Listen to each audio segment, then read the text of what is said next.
नमस्कार. आज या व्हिडिओमध्ये आपण पाहणार आहोत वेअरहाऊसचा डॅशबोर्ड कशा पद्धतीने पाहायचा आहे. ॲज अ वेअरहाऊस तुम्हाला मोरमध्ये जायचं आहे. मोरमध्ये वेअरहाऊस हा ऑप्शन दिसेल. इथे तुम्हाला 3 ऑप्शन दिसतात, ब्रांच स्टोअर, एनालिसिस आणि पीओ.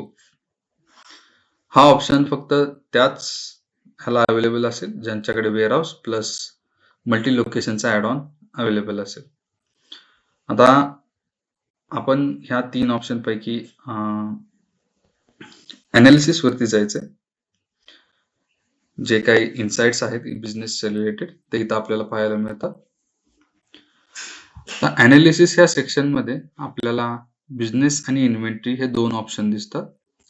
बिझनेस सेक्शन मध्ये आपल्याला टाइमलाईन फिल्टर आणि फार्मसी नेम हे 2 ऑप्शन मिळतात. आता टाइमलाईन फिल्टर मध्ये आपल्याला सिम्पली जे कोणती टाइमलाईन हवी असेल ती सिलेक्ट करायची. For example this month. आणि फार्मसी नेम तुम्ही इंडिव्हिज्युअली एका फार्मसीसाठी बघू शकता किंवा ऑल सिलेक्ट करू शकता ज्या काही तुमच्या ब्रांचेस असतील त्या. ओके करून आपण सिम्पली पाहू शकतो टोटल सेल्स, टोटल परचेस, त्याचप्रमाणे total transfer, need to collect, need to pay, जे काय असेल तुमच्या सर्व ब्रांचेसचं मिळून एकत्रितपणे आपल्याला इथं पाहायला मिळतं. त्याचप्रमाणे आपल्याला इथं युनिक आयटम्स सोल्ड असं सुद्धा दिसतं. आता युनिक आयटम्स सोल्ड म्हणजे तुमच्या एका ब्रांचमध्ये डोलो 650 विकली गेली असेल, दुसऱ्या ब्रांचमध्ये सुद्धा डोलो 650 विकली असेल तर त्याला हे 1 युनिक आयटम असं कन्सिडर करेल.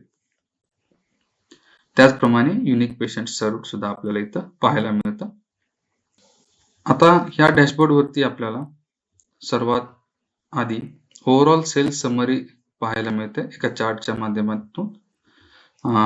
ब्रांच वाईज सुद्धा आपण पर्टिक्युलर ठिकाणी बघितलं तर आपल्याला total amount, total discount, net sales, count आणि पर्सेंटेज ह्या सगळ्या गोष्टी आपल्याला दिसत आहेत.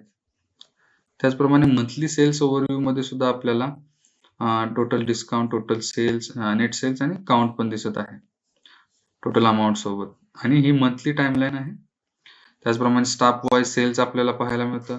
वीकली कस्टमर रिटेन्शन कशा पद्धतीने चाललंय ते तुम्ही पाहू शकता. डेली परचेस वर्सेस सेल्स त्याचा जो काही चार्ट आहे तो आपल्याला इथं पाहायला मिळतो. त्याचप्रमाणे फार्मसीचे जे ब्रांचेस आहेत तुमचे, जे ब्रांच वाईज मार्जिन जे असेल ते सुद्धा तुम्ही इथं चेक करू शकता. इंडिव्हिज्युअली प्रत्येक फार्मसीचं मार्जिन अमाऊंट किती आहे, मार्जिन पर्सेंटेज किती आहे. ठीक आहे. आता त्याच खाली आपल्याला bill item wise margin report मिळतो इंडिव्हिज्युअली प्रत्येक फार्मसीचा. तो तुम्ही सिम्पली इथं पाहू शकता.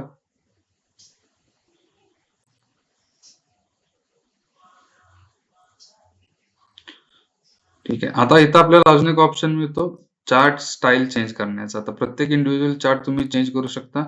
मल्टिपल चार्ट आपल्याला ऑप्शन दिलेले आहे तिथं. जो कोणता तुम्हाला कन्व्हिनियंट असेल, जो कोणता तुम्हाला प्रेफरेबल असेल तो तुम्ही सिलेक्ट करून सेट ठेवू शकता. प्रत्येक प्रकारच्या चार्टसाठी आपल्याला आपण चेंज करून ठेवू शकता.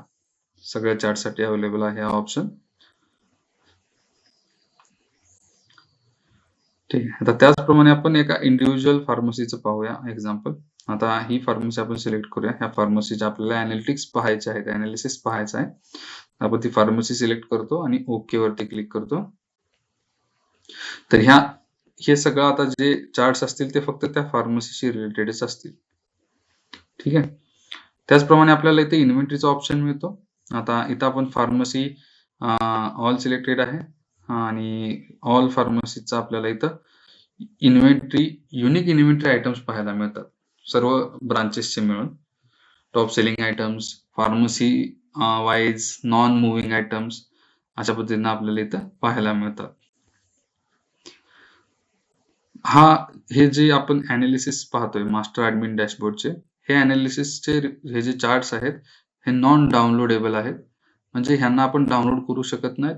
व्ह्यू ओनली मोडच आहेत हे. ठीक आहे. आणि हे रिअल टाइम डाटा नसतो. आफ्टर 4 आवर्स म्हणजे 4 तासानंतर ना हा डेटा अपलोड होत असतो, अपडेट होत असतो. त्यामुळे हा रिअल टाइम डेटा नसतो.